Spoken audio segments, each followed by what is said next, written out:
Hey guys, हम NEET physics के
तो Q2/10 इज इक्वल टू 9 हो गया एंड Q2 आ गया फाइनली 90 जूल। तो इसका आंसर हो जाएगा option number 1, that is 90 joule.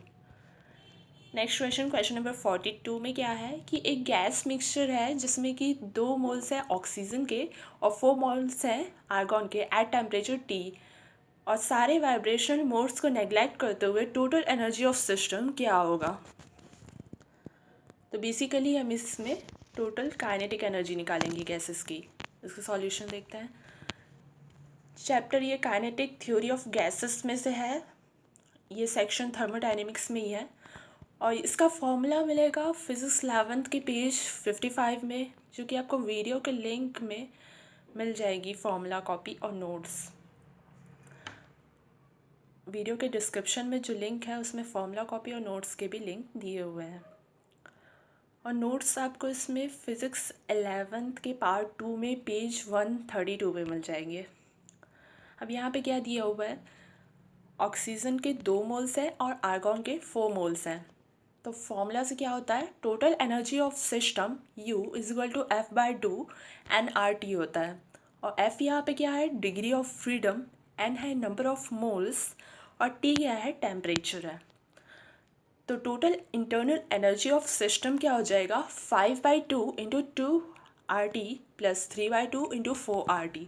ऐसा क्यों हुआ, क्योंकि फॉर ऑक्सीजन जो डिग्री ऑफ फ्रीडम होती है वो 5 होती है, और यहाँ पे नंबर ऑफ मोल्स ऑक्सीजन के 2 थे, तो N की वैल्यू और F की वैल्यू हमने यहाँ पे डाल दी, और यहाँ पे फॉर आर्गॉन वाली वैल्यू डाल दी।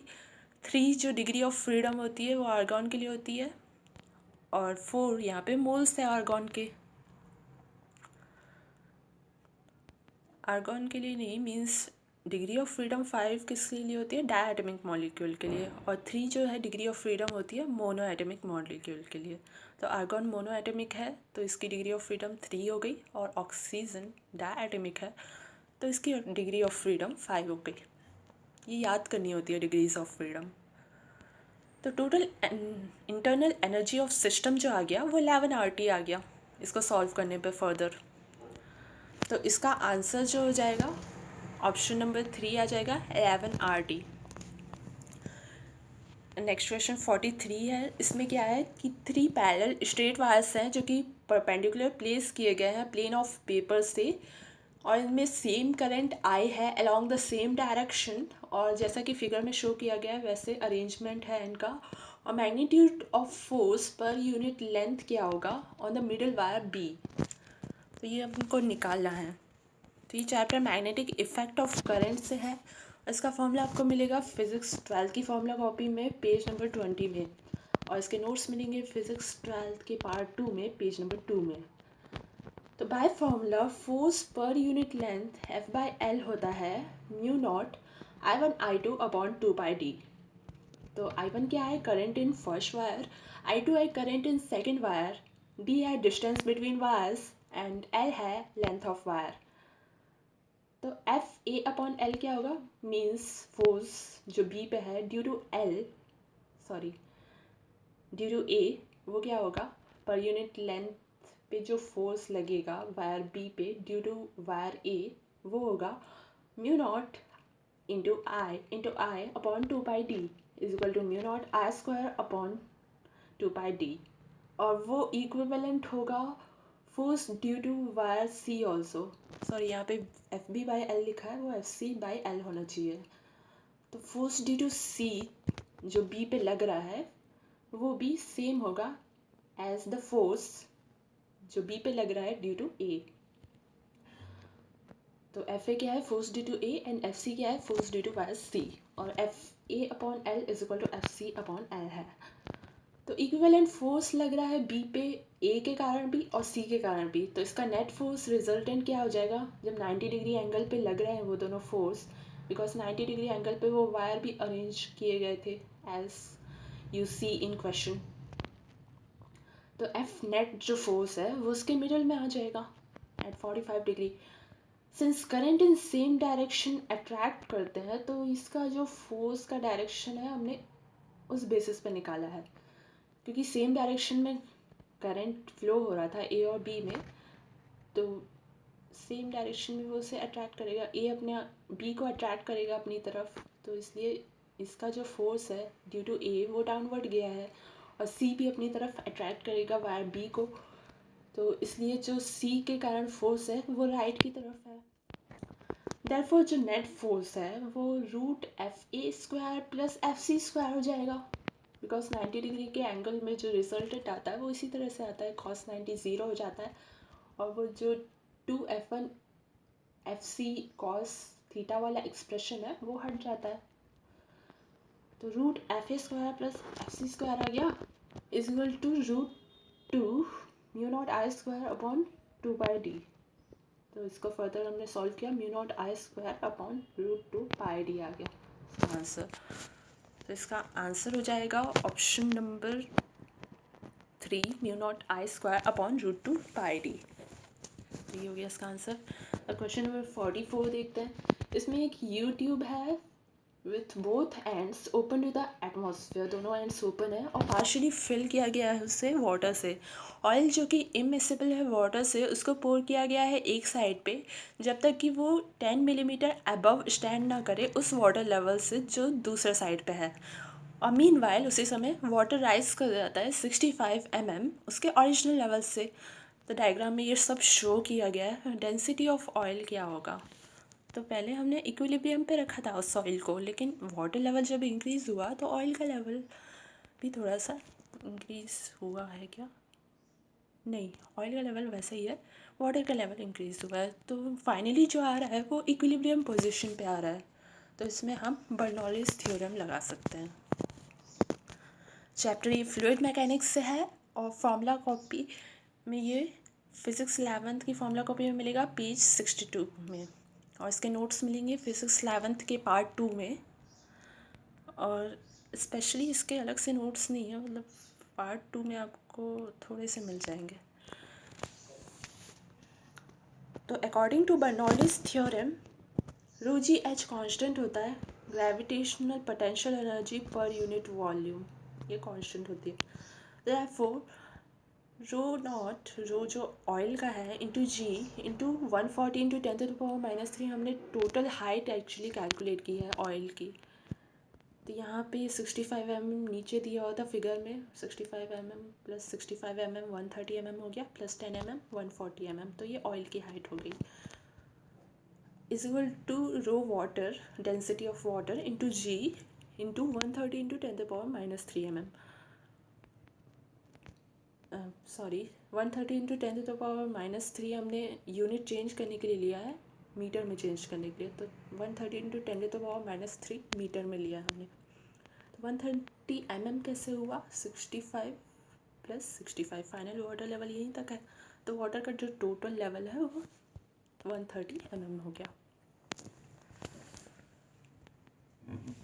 सो यहाँ पे डेंसिटी ऑफ ऑयल क्या है, रो नॉट, और रो डब्ल्यू जो है वो डेंसिटी ऑफ वाटर है, जी है ग्रेविटेशनल फोर्स।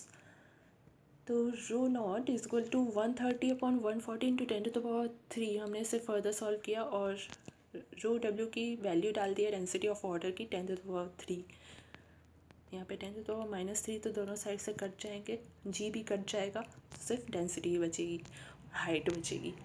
तो ये फाइनली इसका आंसर आ गया 928 kg पर मीटर क्यूब। तो इसका आंसर आ जाएगा ऑप्शन नंबर 3, 928 kg पर मीटर क्यूब। अब क्वेश्चन नंबर 45 देखते हैं। Which of the following statements are correct? Centre of mass of a body always coincides with the centre of gravity of the body. इसमें बोला है कि सेंटर ऑफ मास हमेशा centre of gravity से coincide करेगा। क्या ये स्टेटमेंट ट्रू है? ये तो सेंटर ऑफ मास चैप्टर से है और फॉर्मूला तो इसमें कोई यूज़ नहीं हुआ। नोट्स में ये फिजिक्स 11th के पार्ट 2 में पेज 25 और 33 इसके कॉन्सेप्ट्स मिल जाएंगे। तो सेंटर ऑफ मास जो है वो सेंटर ऑफ ग्रेविटी पे लाई कर सकता है, लेकिन ये ऐसा ज़रूरी नहीं है, क्योंकि क्या है, सेंटर ऑफ मास डिपेंड करता है ज्योमेट्री पे और सेंटर ऑफ ग्रेविटी डिपेंड करती है जी पे, यानी कि ग्रेविटेशनल फोर्स पे। तो ये स्टेटमेंट तो गलत हो गया, ऑलवेज लिखा हुआ है क्योंकि इसमें। दूसरा स्टेटमेंट क्या है, B, centre of mass of a body, central उसने गलत लिख दिया, सेंटर ऑफ मास कहना चाह रहा है वो। Center of mass of a body is the point at which the total gravitational torque on the body is zero। ये स्टेटमेंट तो सही है। स्टेटमेंट बी क्या, कैसे सही है? नेट टॉर्क जो होता है ग्रेविटेशनल पुल का वो ज़ीरो होता है अबाउट सेंटर ऑफ मास, इसलिए ये स्टेटमेंट सही है। नाउ स्टेटमेंट सी क्या है, a couple on a body produce both transitional and rotational body motion in a body. Couple means दो फोर्स जो है एक दूसरे के पेंडिकुलर रहते हैं, परपेंडिकुलर नहीं, एक डिस्टेंस पे रहते हैं और वो सिर्फ रोटेशनल मोशन प्रोड्यूस करते हैं। Torque producers only rotational motion. Torque के केस में दो फोर्स रहते हैं एक डिस्टेंस पे और वो जब एक्ट करते हैं एक दूसरे से अपोजिट साइड में, तो वो सिर्फ रोटेशनल मोशन प्रोड्यूस करते हैं। तो ये स्टेटमेंट भी गलत हो गया। नाउ स्टेटमेंट डी क्या है, mechanical advantage greater than 1 means that small effort can be use to lift a large load. Effort कम लगेगा और लोड ज़्यादा हम लिफ्ट कर सकते हैं अगर मैकेनिकल एडवांटेज ग्रेटर देन 1 है तो। क्या ये स्टेटमेंट सही है? मैकेनिकल एडवांटेज का फॉर्मूला क्या होता है, लोड अपॉन एफर्ट। तो देयरफॉर अगर मैकेनिकल एडवांटेज ग्रेटर देन 1 होगा तो लोड डेफिनेटली ग्रेटर देन 1 होगा। तो इसलिए लोड हम ज़्यादा उठा सकते हैं as compare to less effort, इसलिए ये स्टेटमेंट सही है। इसका आंसर क्या हो जाएगा, स्टेटमेंट बी और डी सही है, यानी कि इसका आंसर हो जाएगा ऑप्शन नंबर 4। तो यहाँ पे हमने नीट फिज़िक्स 2017 के सॉल्यूशंस को डिस्कस कर लिया है। ये सारे सॉल्यूशंस आपको काफ़ी हेल्पफुल हो सकते हैं अपने नीट फिज़िक्स प्रिपरेशन को स्टार्ट करने के लिए, बिकॉज कैसे टाइप के क्वेश्चंस आते हैं नीट में आपको ये बहुत अच्छे से आइडिया हो जाएगा और किस टाइप के क्वेश्चंस पे फोकस करना है। तो thanks for watching this video, और आप इसे शेयर कर सकते हैं अपने फ्रेंड्स के साथ जिससे कि उनको भी अपने प्रिपरेशन में हेल्प मिले। Thank you so much.